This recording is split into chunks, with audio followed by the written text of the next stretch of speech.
Hello student, आज हम लोग सॉल्व करेंगे क्लास 10th के एनसीईआरटी मैथमेटिक्स के चैप्टर 3 के एक्सरसाइज 3.2 को। तो इसका देख लेते हैं कि इसका फर्स्ट क्वेश्चन क्या है। तो फर्स्ट क्वेश्चन में कहा गया है कि form the pair of linear equation in the following problems and find their solution graphically. कि इसमें फॉर्म करना है लीनियर पेयर के इक्वेशन और जो भी प्रॉब्लम्स नीचे दिए गए हैं उसके लिए and find their solution graphically, और उसका जो सॉल्यूशन निकालना होगा ग्राफ ड्रॉ करके, जो भी इसमें वेरिएबल्स का वैल्यू आएगा, एक्स वाई का वैल्यू या जो भी वेरिएबल्स मान के चलेंगे तो वो सॉल्यूशन फाइंड आउट करना होगा। तो पहला क्वेश्चन देख लेते हैं।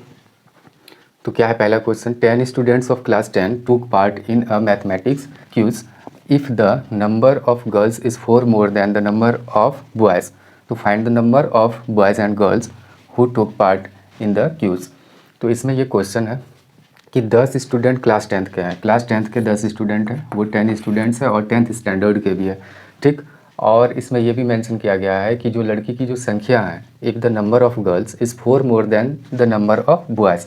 अगर लड़की की संख्या जैसे कि गर्ल्स और कुछ बॉयज़ है उसमें, तो गर्ल्स की जो भी संख्या है, अगर बॉयज़ की मान लें 10 हो तो उसका उससे कितना अधिक है, 4 ज़्यादा है, यानी कि ये 14 हो जाएगा, ठीक। एक तो ये कंडीशन कह रहा है। दूसरा ये है कि दोनों को अगर प्लस कर दें तो यहाँ तो 10 नहीं हो रहा है। अगर सपोज़ कि हम एक्स वाई मान लिए हैं, अगर इसकी संख्या एक्स है, सॉरी इसकी संख्या एक्स अगर मान लिए हैं तो इससे 4 अधिक है ये, तो ये 4 अधिक है तो यानी कि x + 4 हो जाएगा। ये भी हो सकता है, उससे 4 अधिक है।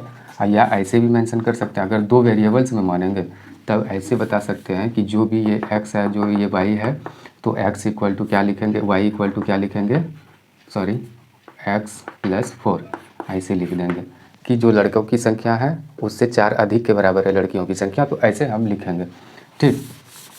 तो ये ग्राफिकली यानी कि इसका सॉल्यूशन निकालना है। तो क्या था, 4 more than the number of boys, find the number of boys, यानी कि बॉयज़ के नंबर को निकालना है, गर्ल्स के नंबर को निकालना है, who took part in the quiz, जो क्यूज़ में जो पार्टिसिपेट किए हैं, ठीक। अब इसका सबसे पहले क्या करेंगे कि हम पहले मान लेंगे लड़के और लड़कियों की संख्या को, गर्ल्स और बॉयज़ की संख्या को मान लेंगे। तो इसका पहले का सॉल्यूशन लिखना चाहेंगे इस तरीके से। इसमें गर्ल्स का पहले ले लेते हैं, let the number of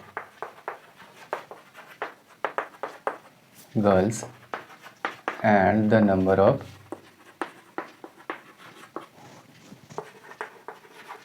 boys be X and Y respectively. ये मान लेते हैं हम, यहाँ गर्ल्स की संख्या को पहले माने हैं एक्स और बॉयज़ की संख्या को वाई, लेडीज़ फर्स्ट। उसके बाद देखते हैं फ्रॉम क्वेश्चन क्या कहा गया कि दोनों की संख्या है जो पार्टिसिपेट किए हैं उस मैथमेटिक्स कंपटीशन में, क्यूज़ में, तो दोनों की संख्या मिला के कितना है, नंबर ऑफ गर्ल्स और plus number of boys equal to कितना है, 10। तो ये फर्स्ट इक्वेशन हो गया। अगेन फ्रॉम क्वेश्चन ये भी कह सकते हैं कि जो लड़कियों की संख्या है क्या है, वाई है, वो लड़कों की संख्या से 4 अधिक है, तो यानी कि लड़कों की संख्या x है, उसमें अगर 4 प्लस कर दें तब लड़कियों की संख्या के बराबर हो जाएगी, मतलब वो नंबर हो जाएगा। तो ये इसको अगर इधर लाएं या इसको इधर शिफ्ट करें तो ऐसे हो जाएगा, सॉरी आगे क्या है, इसी को x इधर y और इधर -4, तो इस तरीके का दूसरा इक्वेशन फॉर्म हो गया।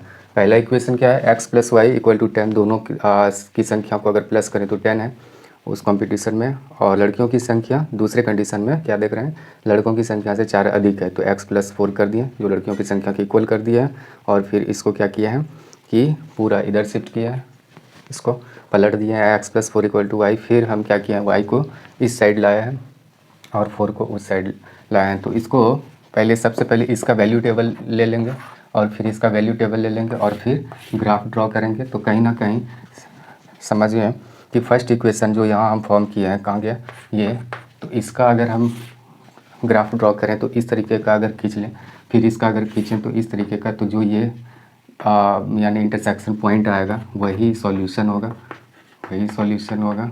सपोज़ कि वो जो भी नंबर है वो तो वैसे तो नेगेटिव वाले कोऑर्डिनेट क्वाड्रेंट्स में हम ऐसे इंटरसेक्शन को शो किए हैं, लेकिन पॉजिटिव वैल्यू जो भी आएगा समझ के चलिए कि 7 और 3 ऐसे अगर ले लें तो ये x का वैल्यू लड़की के लिए लिए हैं और ये y का वैल्यू लड़कों के लिए। तो ये देख सकते हैं अगर लड़के 3 है तो लड़कियां 7 है, उससे कितना अधिक है, यानी कि 4 अधिक है। और ये भी है कि दोनों का सम भी देख रहे हैं कि 7 + 3 = 10 भी हो रहा है, और ये भी देख रहे हैं कि जो 7 है वो 3 में +4 कर रहे हैं, यानी लड़कों की संख्या में 4 प्लस कर रहे हैं तभी 7 आ रहा है। इट मीन्स कि ये करेक्ट है। तो ऐसे यानी कि हम लोग ग्राफ ड्रॉ करके इसका सॉल्यूशन निकाल सकते हैं। तो ये रहा पहला क्वेश्चन। अब देखते हैं दूसरा क्वेश्चन। इसका दूसरा क्वेश्चन कुछ इस तरीके का है। क्या है कि 5 pencils and 7 pens together cost 50 rupees, whereas 7 pencils and 5 pens together cost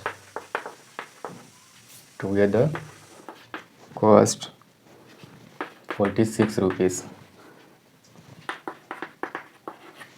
Find the cost of one pencil and that of one pen. तो ये रहा दूसरा। क्या इसमें कहा गया है कि 5 पेंसिल और 7 पेन्स टुगेदर कॉस्ट 50 रुपीज़, यानी कि 5 पेंसिल और 7 पेन्स की जो कीमत है वो 50 रुपीज़ है। वेयर एज जहाँ 7 pencil and 5 pens together cost 46 rupees, यानी कि 7 पेंसिल और 5 कलम की कीमत 46 रुपीज़ है। तो find the cost of one pencil, तो उसमें वन पेंसिल का कॉस्ट निकालना है and that of one pen, यानी एक पेन का कॉस्ट निकालना है। तो इसके लिए हम पहले मान लेते हैं इसका सॉल्यूशन। वैसे तो ग्राफिकली निकालना है, लेकिन यहाँ हम सिर्फ इक्वेशन को फॉर्म कर देते हैं, उसके बाद फिर आप खुद वो कर लीजिएगा। तो 5 पेंसिल और 7 पेन्स, तो पहले पेंसिल की mention let the cost of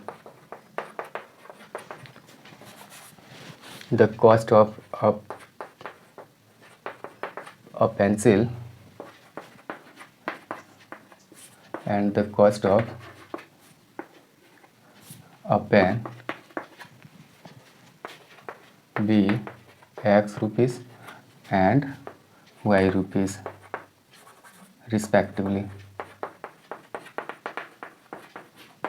ये मान लिए कि कॉस्ट है एक पेंसिल और the cost of a pen be X rupees and Y rupees respectively, यानी कि एक पेंसिल की कीमत X रुपीज़ और the cost of a pen यानी कि एक पेन की कीमत Y रुपीज़ है। तो ये क्रम से ऐसे हम मान लिए। उसके बाद फ्रॉम क्वेश्चन क्या कहा गया था, केस फर्स्ट ऐसे लिख सकते हैं। केस फर्स्ट क्या है, केस फर्स्ट 5 पेंसिल, यानी कि एक पेंसिल की कीमत X रुपीज़, तो 5 पेंसिल का कॉस्ट क्या हो जाएगा, 5X हो जाएगा, 5X। अच्छा, और 7 पेन्स, यानी एक पेन की कीमत हम Y रुपीज़ माने हैं, तो यहाँ 7 पेन की कीमत 7Y, 7 से इंटू कर देंगे, 7 से मल्टीप्लाई कर देंगे। ये टोटल कॉस्ट कितना आ रहा है, 50 रुपीज़। ये पहला इक्वेशन हो गया हम लोगों का, ये पहला इक्वेशन। अच्छा, और सेकंड केस में देख लेते हैं। सेकंड केस इसका फिर वैल्यू टेबल निकाल के फिर आप ग्राफ खुद ड्रॉ कर सकते हैं। तो सेकंड केस है केस 2, क्या है कि 5 पेन्स, अच्छा 7 pencil and 5 pens together cost 46 rupees. तो यहाँ 7 पेंसिल्स की बात की है तो 7X और फिर 5 पेन्स यानी कि 5Y = 46। ये एक सेकेंड इक्वेशन हो गया ये वाला। तो ये दोनों का वैल्यू टेबल लेके फिर हम लोग ग्राफ ड्रॉ कर लेंगे। तो इस तरीके से दूसरा भी देख लिए। अब बढ़ते हैं तीसरे क्वेश्चन की तरफ। सॉरी, इसमें तीसरा क्वेश्चन नहीं दिया गया है, इसमें 2 ही है। अब दूसरे नंबर पे आते हैं, यानी कि पहले नंबर में 2 क्वेश्चन दिया है, 2 प्रॉब्लम्स है, उसको यानी कि लीनियर इक्वेशंस को फॉर्म करना है और ग्राफिकली फिर सॉल्यूशन फाइंड आउट करना है। और फिर दूसरे क्वेश्चन की तरफ देखते हैं क्या है। दूसरा क्वेश्चन कुछ इस तरीके का है,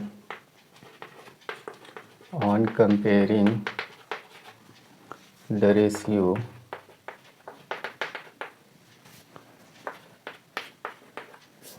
A1 upon A2 comma B1 upon B2 comma C1 upon C2,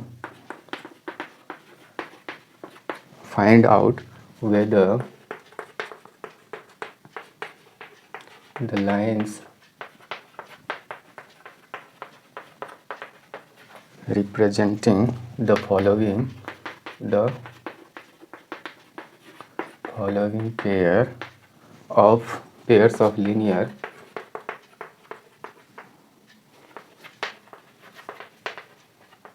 equation intersect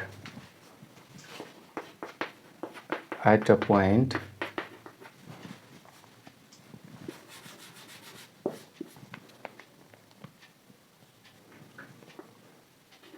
or parallel or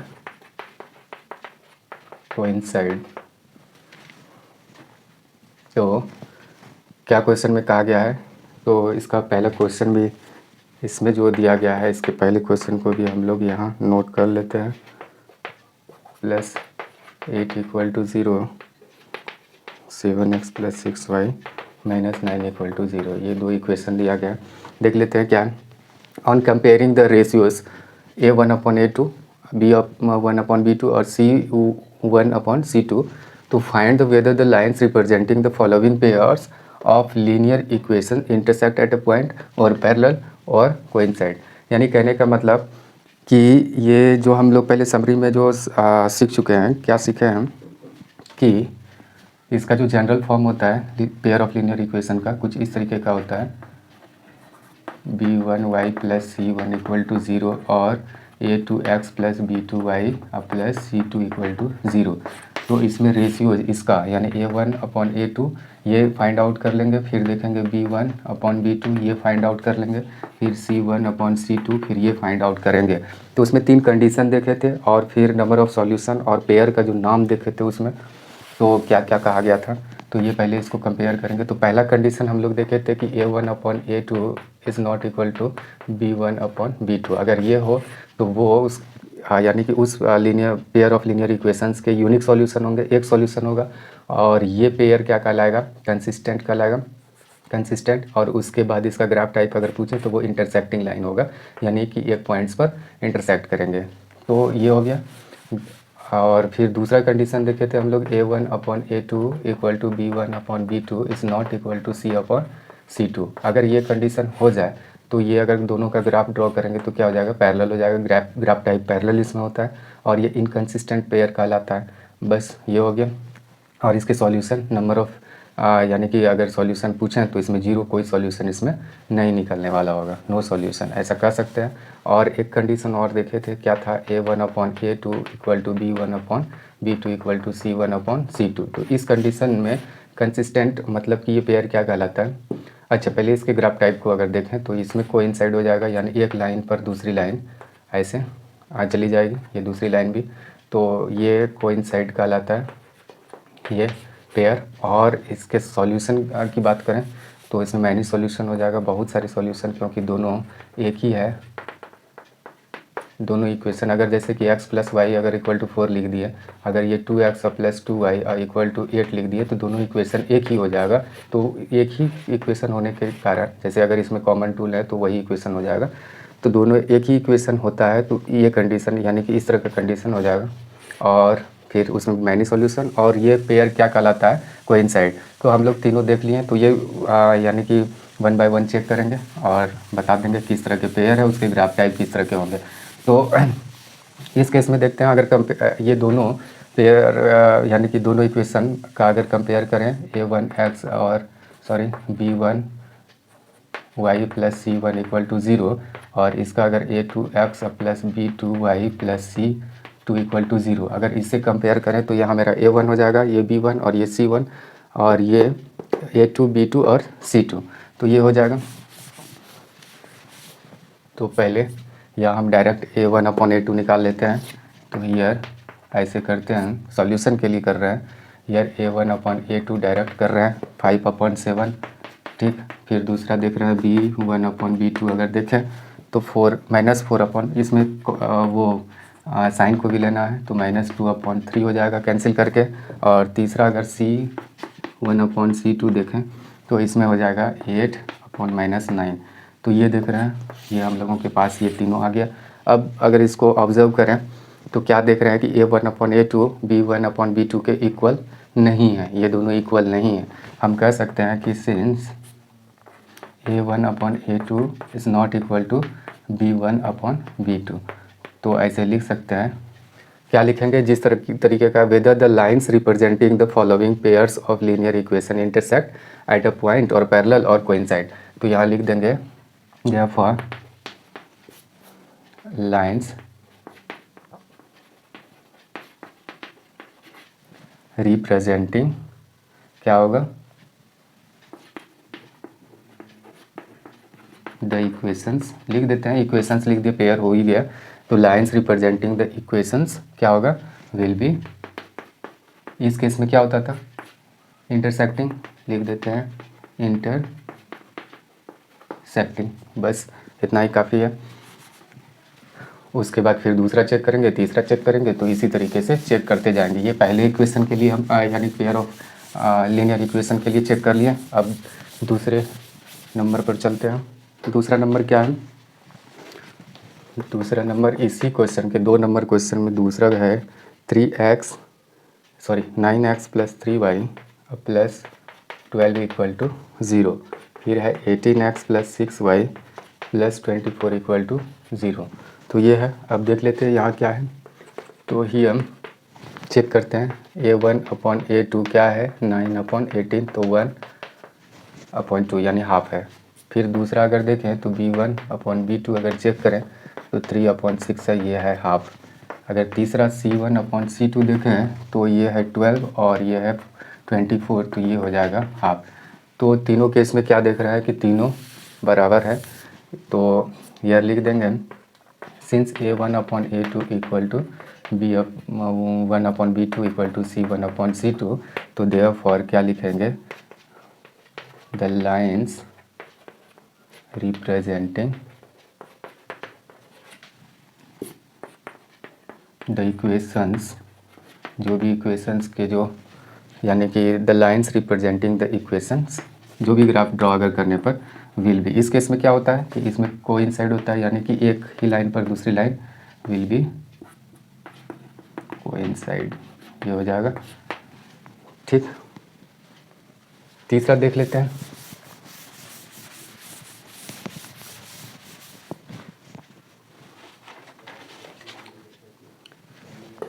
तीसरा है 6x - 3y + 10 = 0, और दूसरा है 2x - y + 9 = 0। तो इस केस में देखते हैं क्या है ये, यहाँ हियर A1/A2 इक्वल टू 6/2 = 3 हो गया। दूसरा है B1/B2 इक्वल टू -3/-1 = 3 ही होगा।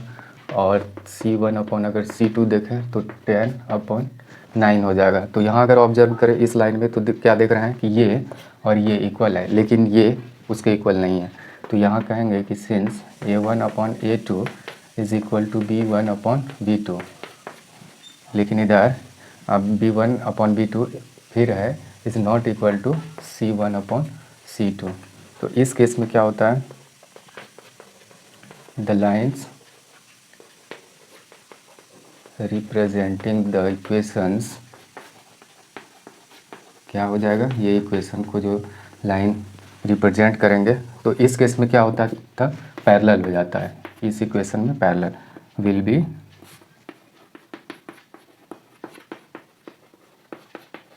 इस कंडीशन में जो भी अगर ग्राफ ड्रॉ करते हैं तो वो पैरेलल हो जाता है। ये हो गया तीसरा। अब देखते हैं चौथे क्वेश्चन को। सॉरी, इसमें सब इसका सॉल्व हो गया। अब तीसरे क्वेश्चन की तरफ बढ़ते हैं। 2 में 2 ही था, 3 ही था। अब सॉरी, वो दूसरा हम लोग देखे थे, दूसरा देखे थे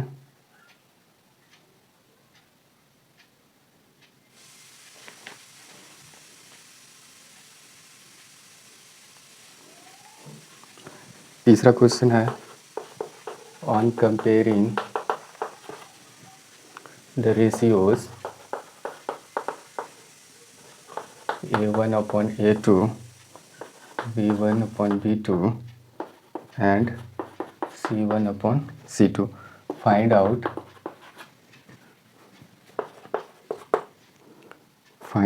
whether the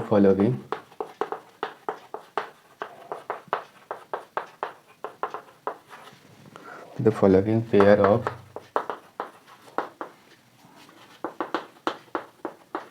linear equation are consistent or inconsistent. ऐसा क्वेश्चन है। क्या है क्वेश्चन?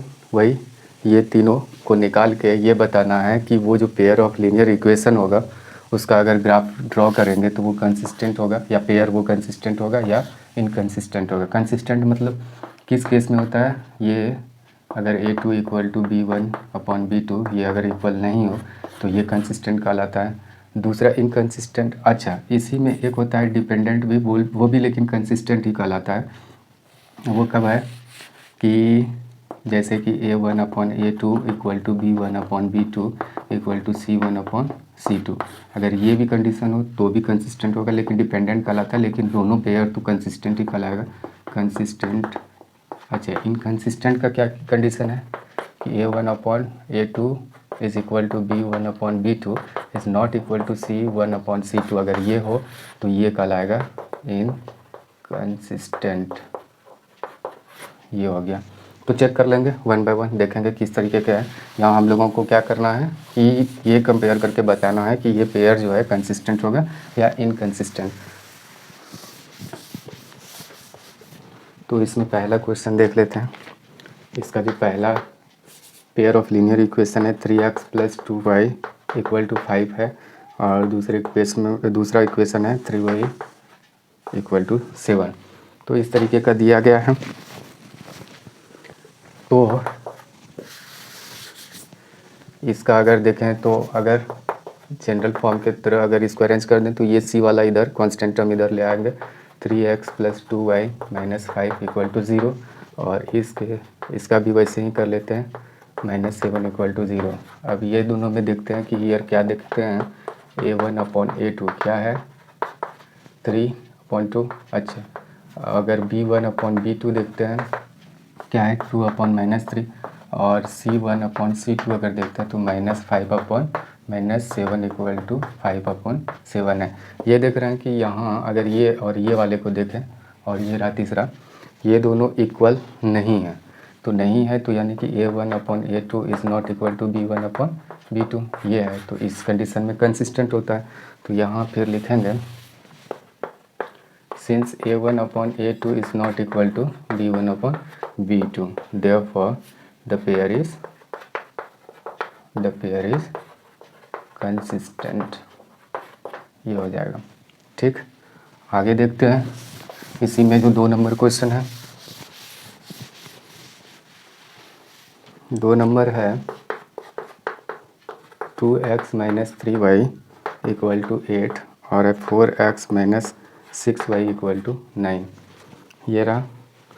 तो अगर इसको फिर से अरेंज कर लें इस तरीके से, और फिर इसको 4x - 6y - 9 इक्वल टू 0। अब ये दोनों पेयर में वो देख लेते हैं क्या है A1 अपॉन A2 2/4 यानी कि हाफ हो गया, ये पहला। दूसरा है B1 अपॉन B2 अगर देखें -3/-6 तो ये भी हाफ हो जाएगा, ये दूसरा। एंड C1 अपॉन C2 देखें तो -8 अपॉन -9 तो ये 8/9 हो गया, ये तीसरा। तो इसमें क्या ऑब्जर्व कर रहे हैं कि ये और ये इक्वल है लेकिन ये इक्वल नहीं है। तो यहाँ कहेंगे कि since A1 upon A2 equal to B1 upon B2 is not equal to C1 upon C2, therefore the pair of equations क्या है इज इनकंसिस्टेंट। ये हो जाएगा। इस कंडीशन में वही होता है कि ये पैरेलल हो जाएगा, ऐसे पैरेलल लाइन। ठीक, अब देखते हैं आगे। इसके आगे तीसरा क्वेश्चन है,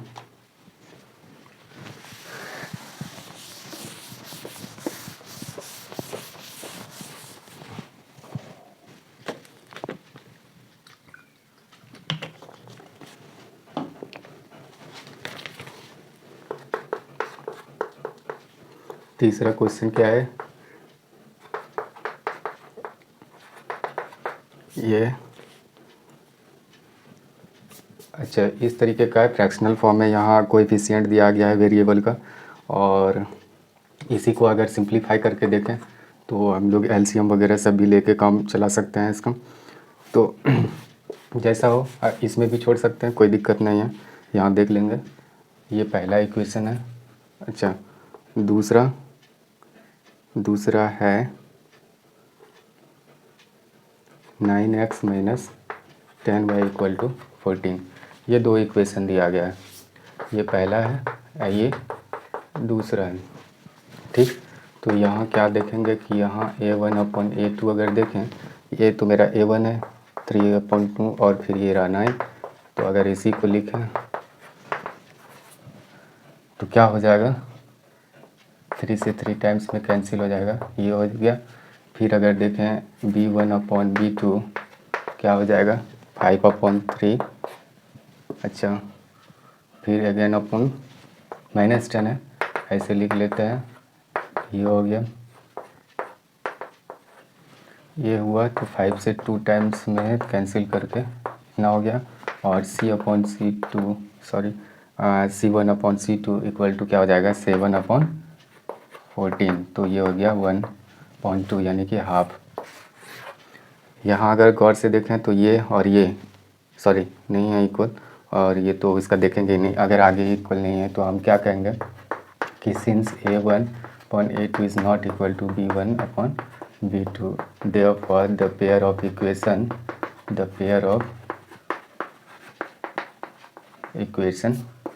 इस क्या है कंसिस्टेंट।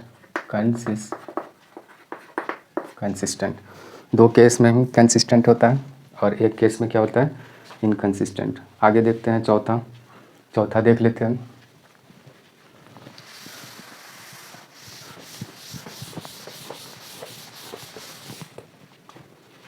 चौथा पेयर है 5x minus 3y equal to 11 और दूसरा है -10x plus 6y equal to -22। ये है, इसको अगर अरेंज करके देखें तो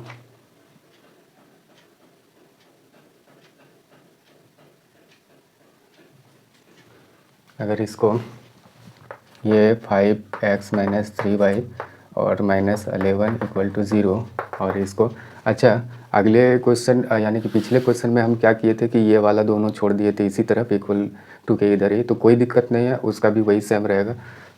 अच्छा, ये हो गया -10x प्लस 6y, और अगर ये इस तरफ है और ये इस तरफ है उस केस में नहीं करना है, दोनों इसी तरफ रहना चाहिए। ये दोनों कांस्टेंट टर्म इधर 0 दोनों होना चाहिए, या तो ये दोनों इसी तरफ होना चाहिए 6y और इसको +22 ऐसे ले लें इक्वल टू 0। ये रहा अब न्यू वाला। अब हियर क्या चेक करेंगे, हियर a1/a2 इक्वल टू 5 और -10 यानी कि ये हो गया, और b1/b2 अगर देखें तो -3.6 यानी कि ये हो गया, ये भी माइनस में है। C/C2 अगर देखें -11 और अपॉन ये 22, तो ये हो जाएगा ये तीनों केस ये यहाँ तीनों देख रहे हैं कि इक्वल है, -हाफ। एक चीज़ माइनस को लेकर बहुत लोगों को कन्फ्यूज़न रहता है कि अगर ये इस तरह का -a/b रहे या a बीच में अगर रहे माइनस, या तो a/-b रहे, तो तीनों इक्वल ही होता है। ये क्या होता है, तीनों इक्वल होता है, ये तीनों इक्वल होगा।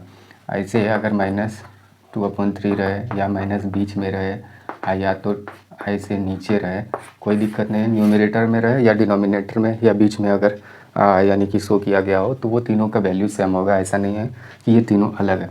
तो यहाँ तीनों इक्वल है, क्योंकि जैसे कि ये हाफ ऐसे लिख लिए और ये ऐसे लिखें और ये ऐसे लिखें, तो अगर इसका वैल्यू डेसिमल में देखेंगे तो 0.5 आएगा, तो माइनस तो लगाना ही पड़ेगा। यहाँ भी अगर इसका वैल्यू निकालें तो 0.5 माइनस ही लगेगा। इस केस में भी इसका डेसिमल वैल्यू 0.5 आएगा, इस केस में भी माइनस लगेगा। अब तो देख रहे हैं कि ये तीनों सेम है, तो ये माइनस को लेकर कंफ्यूज नहीं होना। तो इस केस में हम क्या कहेंगे कि सिंस ये a1/a2 b equal to b1/b2 equal to c1/c2, therefore क्या कहेंगे, the pair of equations are consistent.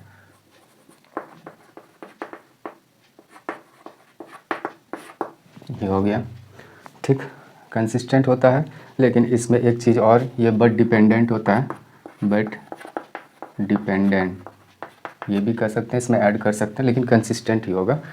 यानी कि कहीं ना कहीं ये यानी टच में आ रहा है, ये तो दोनों टच में आ रहा है, ये भी टच में है, ये भी टच में है, ठीक। तो इसीलिए कंसिस्टेंट है, लेकिन ये डिपेंडेंट है, ये डिपेंडेंट नहीं है, ये एक ही जगह इंटरसेक्ट करके निकल गया, ये अपना है, ये अपना है, यानी कि सेल्फ इंडिपेंडेंट दोनों लाइन है। लेकिन अगर इस केस में देखें तो ये दो लाइन अगर खींच रहा है तो ये हो गया, ये भी लाइन है, तो ये एक लाइन पर दूसरी लाइन डिपेंड है, तो वो डिपेंडेंट लिखता है। खैर ये हो गया, आगे बढ़ते हैं।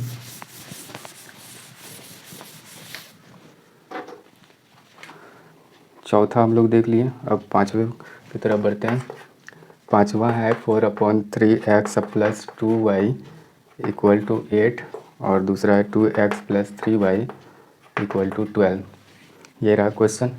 इसको हम फिर इधर ले आते हैं कांस्टेंट टर्म को, ये x plus 2y minus 8 equal to 0, और यहाँ लिख देंगे 2x प्लस 3y। ये हो गया न्यू वाला, यहाँ से हम लोग देखेंगे तो हियर a1/a2 कितना हो गया, ये इसको 2 से कैंसिल कर दें तो 2/3 हो गया, b1/b2 अगर देखें तो 2/3 हो गया, और c1/c2 अगर देखें तो -8 और -12, ये इतना आ गया। तो इस केस में क्या देख रहे हैं, इस केस में भी तीनों इक्वल है, तो हम फिर से वही कहेंगे कि since a1/a2 equal to b1/b2 equal to c1/c2, therefore the pair of equations is क्या है, ये कंसिस्टेंट है, कंसिस्टेंट बट डिपेंडेंट। कंसिस्टेंट तो है, लेकिन उसके साथ साथ डिपेंडेंट भी है। ये हो गया पांचवा।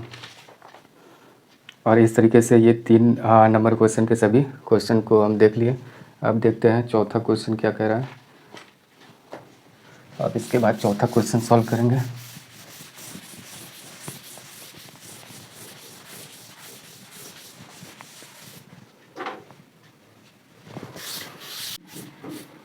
तो चौथा क्वेश्चन है कि which of the following pairs of linear equations are consistent, inconsistent,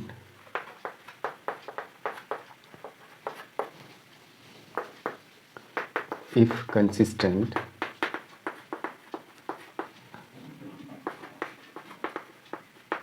obtain the solution graphically। तो पहला क्वेश्चन है इसी में, x plus y equal to 5, 2x plus 2y equal to 10। Question का क्या कहना है कि which of the following pairs, यहाँ बहुत सारे पेयर्स दिए गए हैं इस क्वेश्चन में, of linear equation are consistent और इनकंसिस्टेंट, यानी कि कौन से कंसिस्टेंट है कौन से इनकंसिस्टेंट वो बताना है। इफ़ कंसिस्टेंट, अगर कंसिस्टेंट हो, यानी कि a1/a2 is not equal to b/b2, ये वाला केस हो जाए, या तो a1/a2 is equal to B1/B2 is equal to C1/C2, ये वाला कंडीशन हो जाए, ये दोनों कंडीशन हो जाए तो कंसिस्टेंट मानेंगे। अगर ये वाला कंडीशन हो जाए A1/A2 is equal to B1/B2 is not equal to C/C2, अगर ये वाला हो जाए तो इनकंसिस्टेंट हो जाएगा इस कंडीशन में। तो यहाँ देख लेते हैं, चेक कर लेते हैं। तो पहले इसको जनरल फॉर्म में जो होता है वैसे फॉर्म में लिख लेंगे इसको, x + y - 5 = 0 पहला इक्वेशन हो जाएगा। सेकंड इक्वेशन देखें तो 2x + 2y - 10 = 0 हो जाएगा, ये हो गया। अब यहाँ देखते हैं कि क्या क्या है।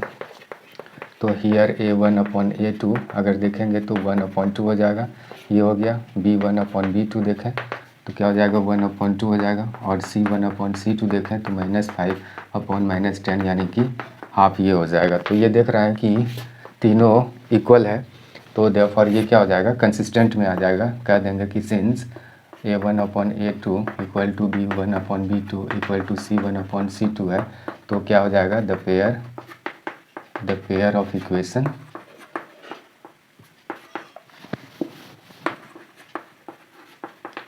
ऑफ इक्वेशन इज क्या है, कंसिस्टेंट है, कंसिस्टेंट। और इस कंडीशन में क्वेश्चन में कहा गया है कि अगर कंसिस्टेंट हो तो उस केस में क्या करना है, इसका सॉल्यूशन भी निकालना है, वो भी ग्राफिकली। तो ग्राफिकली यहाँ ग्राफ में पॉसिबल नहीं है कि उसका वो निकाल सकें, तो ऐसे हम यहाँ तक छोड़ देते हैं इक्वेशन को, जो भी है इक्वेशन, और वो सिर्फ चेक कर लेते हैं, इसका निकल जाएगा वैल्यू जो भी। अगर ग्राफ अगर हम लोग इसका अगर करेंगे। अच्छा, इस केस में एक और चीज़ थोड़ा सा ऐड करना चाहेंगे कि ये केस में क्या हो जाएगा कि अगर इसका ग्राफ जो खींचेंगे और दूसरा जो ग्राफ होगा कोइंसाइड हो जाएगा, यानी कि एक पर ही दोनों, यानी एक लाइन ये और उस पर भी यही लाइन, तो इसके बहुत सारे सॉल्यूशन हो जाएगा, मैनी सॉल्यूशन इस केस में होता है। तो ये इसका ग्राफिकली भी अगर निकालेंगे तो वो एक वैल्यू नहीं, मैनी सॉल्यूशन इसका निकल जाएगा। यानी कि अगर यहाँ x + 5 क्या है, x + 5 = 5 था, यानी कि दोनों इक्वेशन एक ही है, दोनों इक्वेशन एक ही रहने के कारण यहाँ ऐसा होता है। तो ये एक ही है तो इसके बहुत सारे सॉल्यूशन हो सकते हैं। जैसे कि अगर हम x एक सॉल्यूशन लेते हैं, अगर x का वैल्यू 1 ले तो इसका 4 हो जाएगा, इसका अगर 2 ले तो इसका 3 हो जाएगा, इसका अगर 2.5 ले तो इसका 2.5 हो जाएगा। तो इस तरीके से बहुत सारे सॉल्यूशन, 1/4 सॉल्यूशन हो गया, 2/3 सॉल्यूशन हो गया, या तो 2.5 सॉल्यूशन हो गया। तो ऐसे बहुत सारे सॉल्यूशन और हो सकता है, प्लस नेगेटिव नंबर में भी ले सकते हैं, तो जैसे लेने का मन हो वो ले सकते हैं। तो इस कंडीशन में ऐसा होता है। अच्छा, अगला है इसी चार का अगर दूसरा देख लें तो दूसरे में है x, ऊपर का क्वेश्चन इरेज कर देते हैं इसको। अच्छा, दूसरा क्वेश्चन क्या है, इसी में से x - y = 8 और दूसरा है 3x - दूसरा इक्वेशन इतना है। तो इसी को अगर हम लोग लिख सकते हैं, ऐसे भी लिख सकते हैं, और इसको 3x - 3y - 16 = 0, ये दोनों इक्वेशन देख रहे हैं। तो यहाँ अगर चेक करें तो हियर क्या कर सकते हैं, A/A2 = 1/3, ये हो जाएगा। B1/B2 इक्वल टू क्या हो जाएगा, -1/-3 1/3, ये दूसरा हो गया। C1/C2 अगर देखें तो -8/-16, तो ये 1/2, ये हो जाएगा। तो यहाँ क्या देख रहे हैं कि ये वाला और ये वाला इक्वल है, ये वाला इक्वल नहीं है। तो कह सकते हैं कि सिंस ऐसा हो गया हम लोगों के पास, ऐसा है, तो therefore the pair of equation क्या हो जाएगा, द पेयर ऑफ इक्वेशंस, जो भी इक्वेशंस के पेयर है वो इज इनकंसिस्टेंट, ये हो गया। और इस कंडीशन में कोई भी नो सॉल्यूशन, इसका कोई सॉल्यूशन नहीं आता है, कोई सॉल्यूशन नहीं निकलेगा। और इसका ग्राफ अगर करें तो ग्राफ पैरेलल लाइन आ जाएगा। तो इस तरीके से कहीं भी इंटरसेक्ट नहीं करेगा तो वो सॉल्यूशन नहीं आएगा। इस केस में होता क्या है, इस केस में वो भी थोड़ा सा मेंशन कर देते हैं कि जैसे फॉर एग्जांपल x + y = 9 लिख रहे हैं, फिर से वो लिख देते हैं x + y = 10। तो ये कैसे संभव है, अगर x + y 9 है तो x + y 10 कैसे हो जाएगा। ये दोनों तरफ इधर इक्वल ही दिखा रहे हैं, ये और ये इधर इक्वल दिखा रहे हैं, इधर डिफरेंट चीज़ दिखा रहे हैं। तो ये पॉसिबल कैसे होगा कि हम दो नंबर का जोड़ दिखा रहे हैं कि सम इधर 9 है, फिर वही सम दिखा रहे हैं 10 है, तो ये संभव नहीं है। तो इसीलिए यहाँ नो सॉल्यूशन आता है। ठीक, कई लोग ये समझ नहीं पाते हैं कि इसका मतलब क्या हुआ, मीनिंग क्या हुआ। तो तो दरअसल यही चीज़ होता है कि इधर एक ही चीज़ को दिखाते हैं लेकिन उधर डिफरेंट हो जाता है। जैसे कि अगर यहाँ हम लोग देखें इस केस में क्या हुआ था, थोड़ा सा यहाँ देखें, x minus y equal to -8 है, सॉरी 8 है। तो ये दूसरा अगर इक्वेशन को देखें तो ये भी अगर 3 कॉमन अगर ले लिया जाए तो x minus y equal to 16 हो गया, और इस तरीके से x minus y equal to 16/3 ये हो जाएगा।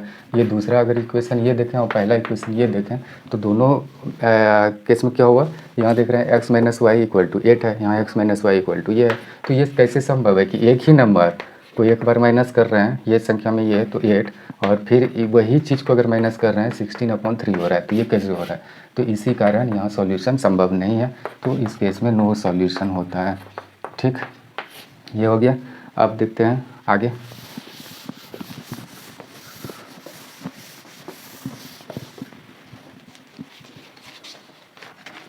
इसी में तीसरा देख लेते हैं, कंसिस्टेंट है कि इनकंसिस्टेंट है। 2x plus Y -6 equal to 0 है, और एक है 4x minus 2y -4 equal to 0, ये पेयर है।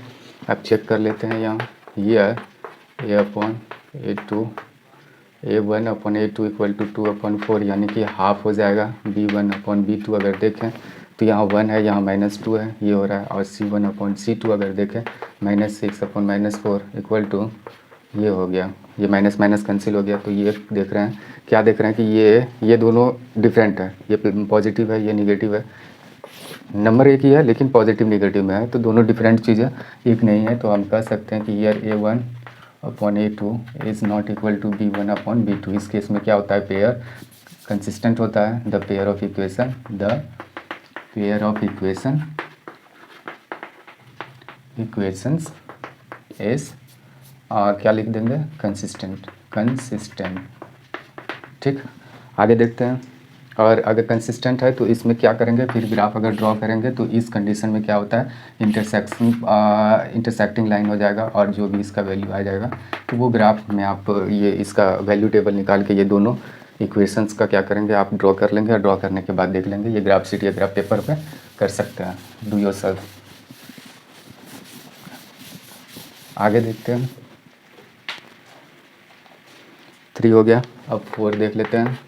4 है 2x minus 2y minus 2 equal to 0, और दूसरा है 4x minus 4y minus 5 equal to 0, ये है। तो इस केस में देख लेते हैं कि यहाँ क्या है। तो ये चेक करते हैं, तो ये हो गया। अगर b1/b2 देखते हैं -2/-4 इक्वल टू, ये भी हाफ है। c1/c2 अगर देखें तो -2/-5, ये 2/5 हो रहा है। तो ये इस केस में क्या देख रहे हैं, आगे दोनों ये बराबर और ये नहीं है। इस केस में इनकंसिस्टेंट होता है पेयर, सिंस लिखेंगे is not equal to C1 ये। तो देयरफॉर क्या लिखेंगे कि द पेयर ऑफ इक्वेशन क्या है, the pair of equations is inconsistent ये है। ठीक, ये चौथा देख लिया हम लोग। अब चौथे के बाद फिर कुछ इसमें नहीं है। अब क्वेश्चन ही बदलते हैं, यानी कि पाँचवा। अब पाँचवें क्वेश्चन की तरफ देखते हैं, क्या है पाँचवा क्वेश्चन। 4 नंबर के सभी क्वेश्चन को सॉल्व कर लिए हैं। अब पाँचवा है कि half the perimeter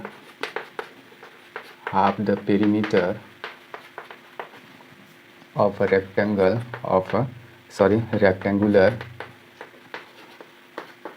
rectangular garden whose length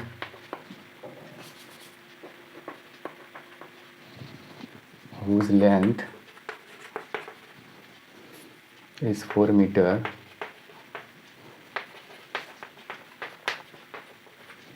more than its width is 36 metre. Garden है तो मीटर में होगा, बड़ी यूनिट में। तो find the dimension of the garden. Dimension किसको कहते हैं, डायमेंशन जो भी है उसकी लंबाई चौड़ाई, यानी लेंथ और ब्रेड्थ जो भी है वो डायमेंशन कहलाता है उसका। Half the perimeter of the rectangular garden, एक रेक्टेंगुलर गार्डन है, ये रहा रेक्टेंगुलर गार्डन, ठीक। तो क्या है उसमें, तो whose length is 4 metre more than its width. अगर ये लेंथ को अगर x मान लिया जाए और ये x मीटर, इसको y मीटर, तो कहते हैं कि लेंथ जो है विड्थ से 4 मीटर अधिक है। अच्छा, half the perimeter of the rectangular garden. अच्छा, पेरीमीटर का जो, सॉरी, इसका जो पेरीमीटर होगा, तो यही पेरीमीटर होता है 2 into L plus B. Rectangular कोई भी शेप रहे तो उसका यही होता है। तो ये पेरीमीटर हो गया, यानी कि लिख सकते हैं पेरीमीटर, और हाफ पेरीमीटर है तो इट मीन्स कि इसको क्या कर देंगे, बटा 2, यानी कि आधा कर दिए, तो इसको भी करना पड़ जाएगा। तो वो कितना दिया गया है, 36 है, ठीक। और इसके साथ साथ में ये भी मेंशन कर दिया गया है कि whose length is 4 metre more than its width is 36 metre, और ये 36 मीटर क्या है, यहाँ हाफ पेरीमीटर है। तो find the dimension of the garden, यानी कि इसमें लेंथ को भी फाइंड आउट करना है और ब्रेड्थ को भी, जिसको हम लोग विड्थ भी कहते हैं, विड्थ कहें या ब्रेड्थ कहें, जो भी कहें, ठीक, ये फाइंड आउट करना है। तो सबसे पहले हम मान लेंगे डायमेंशन, यानी कि जो भी है इसका। तो इसका सॉल्यूशन निकालने के लिए हमको पहले क्या करना होगा, लेट द लेंथ, मान लेते हैं length and the width of the garden, of the rectangular garden, rectangular garden भी x metre and y metre respectively. मान लेते हैं कि ये क्रम से कैसे है कि let the length and the width of the rectangular garden भी x metre and y metre respectively, कि लेंथ जो है रेक्टेंगुलर गार्डन का और विड्थ जो है क्रम से किस तरह के हैं, x मीटर है और y मीटर है। तो ये हो गया। तो केस फर्स्ट क्या कह रहा है, केस फर्स्ट ये है कि दोनों का जो हाफ पेरीमीटर जो है, यानी कि पेरीमीटर, ये एक साथ पेरीमीटर लिख देते हैं कि perimeter upon 2 equal to 36 metre, ये दिया गया है, ऐसे लिख सकते हैं। फिर इसके बाद पेरीमीटर, शायद आप लोग देख पा रहे होंगे, ये लाइन शायद नहीं दिख रहा, तो इसको हम उधर लिखना चाहेंगे, इसको मिटा देते हैं। तो फिर यहाँ थोड़ा सा पढ़ लेते हैं कि whose length is 4 metre more than its width, यानी कि इसकी चौड़ाई से लेंथ क्या है, 4 मीटर अधिक है।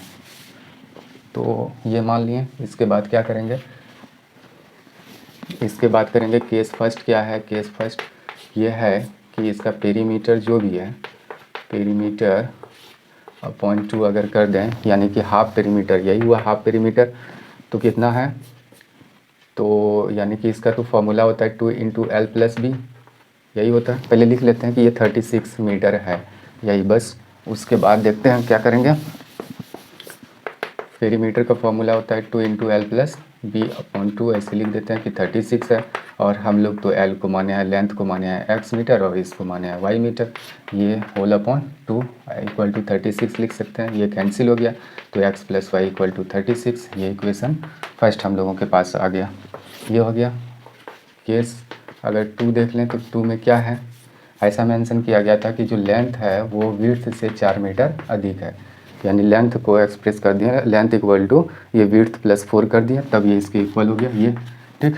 तो देयरफॉर और इसको अगर इधर कर दें तो ये 4 ऐसे बन जाएगा। ये इक्वेशन सेकेंड हम लोगों के पास आ गया। इसमें ये मेंशन नहीं किया गया है कि इस मेथड से हम लोगों को इसका सॉल्यूशन वगैरह सब निकालना है, तो हम इसका सॉल्यूशन किसी भी मेथड से निकाल सकते हैं, जिस मेथड से आपको अच्छा लगे। तो जैसे कि यहाँ अगर हम इसमें एलिमिनेशन मेथड अगर देखें तो उसका यूज करके कर सकते हैं। Now from equation first and second लिख देते हैं एलिमिनेशन मेथड से, ये x plus y equal to 36 ये रहा फर्स्ट, और x minus y equal to ये रहा सेकेंड। तो ये दोनों को ऐड करने पर लिख देते हैं ऑन एडिंग, यानी कि जोड़ने पर ये दोनों जोड़ दें तो ये हो जाएगा 2x और ये हो जाएगा 40। तो इस तरीके से फिर यहाँ से पार्ट जो है 2x इक्वल टू कितना आया है हम लोगों के पास 40, देयरफॉर x इक्वल टू अगर करें तो 40/2 हो जाएगा, तो यानी कि ये हो गया 20।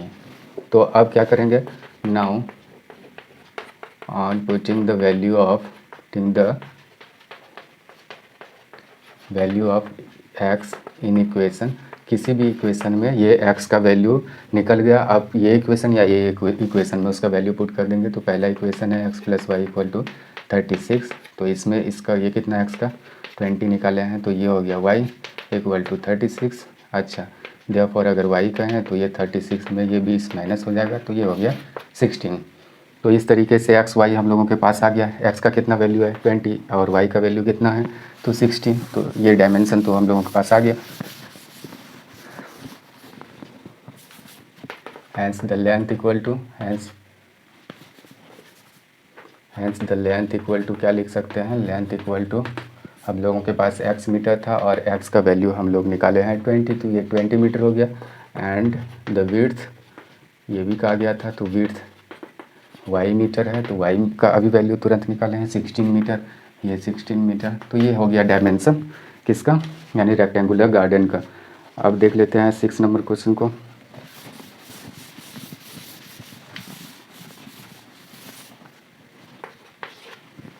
सिक्स नंबर क्वेश्चन यहाँ लिखते हैं कि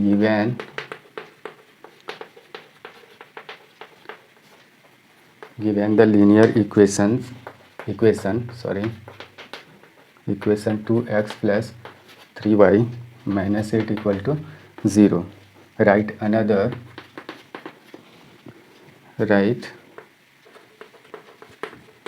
another linear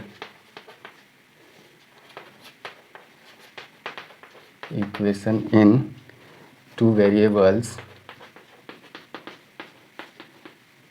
such that the geometrical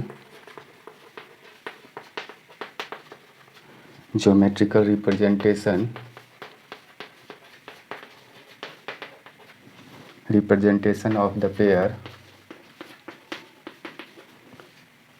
so formed as, पहला नंबर है इंटरसेक्टिंग लाइन्स, दूसरा है पैरेलल, और तीसरा है कोइंसिडेंट लाइन, पैरेलल लाइन्स और इंटरसेक्टिंग लाइन्स। इस क्वेश्चन में क्या दिया गया है,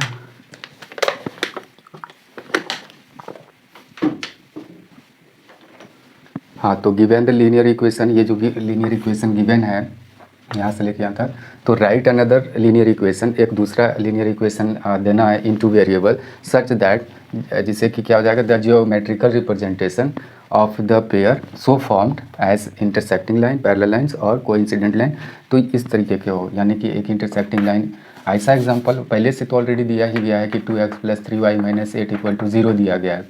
इंटरसेक्टिंग लाइन किस केस, ऐसे इंटरसेक्टिंग लाइन किस केस में होता है, तो यानी कि पेयर का, जब ये कंडीशन हो, ये दोनों ऐसा a1/a2 is not equal to b1/b2, इस कंडीशन में ऐसा होता है इंटरसेक्टिंग लाइन। तो यहाँ एक एग्जांपल देना है, तो हम एक एग्जांपल ले सकते हैं 3x प्लस 2y, इसी को इधर, इसको इधर करके लिख दें, कोई दिक्कत नहीं है, और इधर कोई नंबर बदल दें, जो भी बदलने का मन हो। तो ये हो गया 2y equal to 16 equal to 0 अगर लिख दें, ये हो जाएगा। इस केस में देख सकते हैं कि ये दोनों बराबर नहीं है, 2/3 इज़ नॉट इक्वल टू 3/2, ये हो गया, तो इंटरसेक्टिंग लाइन हो गया।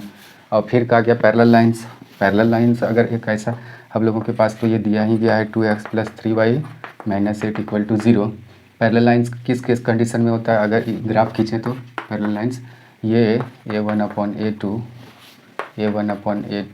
इज़ इक्वल टू b1/b2 और is not equal to c/c2, इस केस में होता है कि पैरेलल लाइन हो जाता है। तो इस कंडीशन में हम यहाँ बराबर कर देंगे, तो यहाँ 4x अगर लिख दें, वही का वही लिख दें, कोई दिक्कत नहीं है। अगर ये 2x प्लस 3y लिख दें और इधर 16 इक्वल टू 0 लिख दें, तो कोई दिक्कत नहीं है, ये भी हो जाएगा, करके देखेंगे तो वही होगा। अच्छा, तीसरा अगर लिखें, लेकिन हाँ ये नंबर चेंज कर दिए, ये वाला।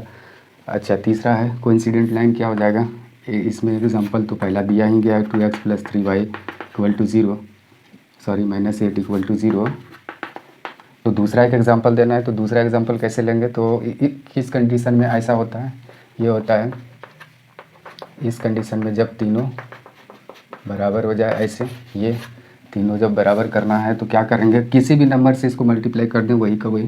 जैसे कि सेम टू सेम लिखना है तो सेम टू सेम भी लिख सकते हैं, लेकिन वो ठीक नहीं लगेगा, थोड़ा सा वेरिएशन चाहिए। तो इसमें क्या करेंगे, इस इक्वेशन में अगर 3 से मल्टीप्लाई कर दें, टोटल में 3 से, 2 से, 4 से, जिससे भी करने का मन हो, 3 से हम कर रहे हैं तो ये हो जाएगा, ये हो गया। तो इस कंडीशन में ये क्या हो जाएगा, तीनों बराबर हो जाएगा। और इसका अगर लाइन खींचें तो एक लाइन यानी ग्राफ खींचेंगे तो इस तरह का होगा, इसमें पैरेलल लाइन ऐसे हो जाएगा और इसमें देखेंगे इंटरसेक्टिंग लाइन ऐसे हो जाएगा। तो ये हम एग्जांपल दे दिए तीनों का, देख सकते हैं, ये वाला शायद दिख रहा होगा आप लोगों को, ठीक, ये हो गया।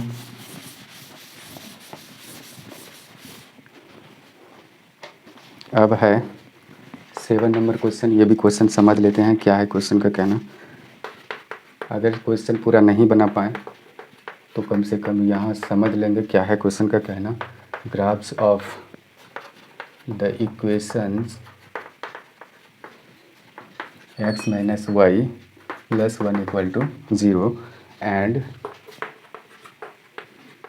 3x plus 2y minus 12 equal to 0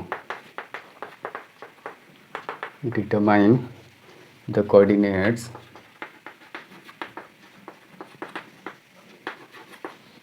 of the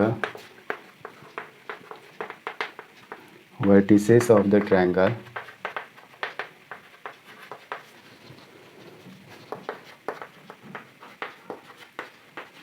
formed by these lines and the x-axis and share the triangular region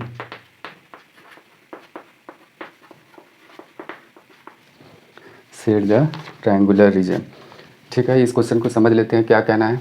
draw the graph of the equation, यानी कि ये दो इक्वेशन दिया गया है हम लोगों के पास, क्या है, x minus y plus 1 equal to 0 और एक दूसरा है 3x plus 2y minus 12 equal to 0। ये इक्वेशन फर्स्ट है, ये इक्वेशन सेकेंड है। दोनों का वैल्यू टेबल निकाल के हम लोग ग्राफ ड्रॉ कर लेंगे। समझ लें कि ऐसे ग्राफ हो गया, यहाँ ड्रॉ नहीं करने वाले हैं, लेकिन सपोज़ कि ऐसा कर लिया हम लोग। एंड इतना तो determine the coordinates of the vertices of the triangle formed by these lines, यानी कि अगर इसका अगर हम ग्राफ ड्रॉ करेंगे तो ये ट्रायंगुलर शेप का अगर हो जाए, ठीक। अच्छा, इंटरसेक्टिंग लाइन होगा, अगर determine the coordinates of the vertices of the triangle का फॉर्म्ड बाय दीज लाइंस, यानी कि अगर ये दोनों लाइन खींचेंगे इसके द्वारा, और जो एक्स एक्सिस है ये दोनों लाइन और एक्स एक्सिस के द्वारा जो ट्रायंगल फॉर्म हो रहा है, ये ट्रायंगल फॉर्म हो रहा है, ट्रायंगल फॉर्म हो गया, तो इसका जो वर्टिसेस हो गया ये तीनों, तो कहते हैं x axis and shade the triangular region. तो शेड तो हम कर दिए हैं, रंगा दिए हैं। अच्छा, और इसके बाद यहाँ कहते हैं कि इसका वर्टिसेस भी लिखने के लिए जो भी हो, ये अगर ये है x2 y2 और ये x3 y3 जो भी है, तो ऐसा निकाल सकते हैं हम लोग, ठीक। यहाँ वर्टिसेस निकाल के भी लिख देंगे और ट्रायंगुलर रीजन को भी हम लोग शेड कर देंगे यहाँ। तो यही कहा गया है इस क्वेश्चन में। तो ये ग्राफ शीट पे या ग्राफ पेपर पे कर सकते हैं। तो ये डू योरसेल्फ। आगे देखते हैं। ग्राफ पेपर पे यानी कि कोऑर्डिनेट्स को डिटरमाइन करने में कोई दिक्कत नहीं होगी, और अगर ऐसे आप लोग करते हैं तो फिर दिक्कत हो जाएगी। तो इस तरीके से हम लोग यानी कि एक्सरसाइज 3.2 टोटल कंप्लीट कर लिए। अब मिलेंगे अगले एक्सरसाइज के साथ, यानी एक्सरसाइज 3.3 के साथ अगले वीडियो में। तब तक के लिए थैंक यू।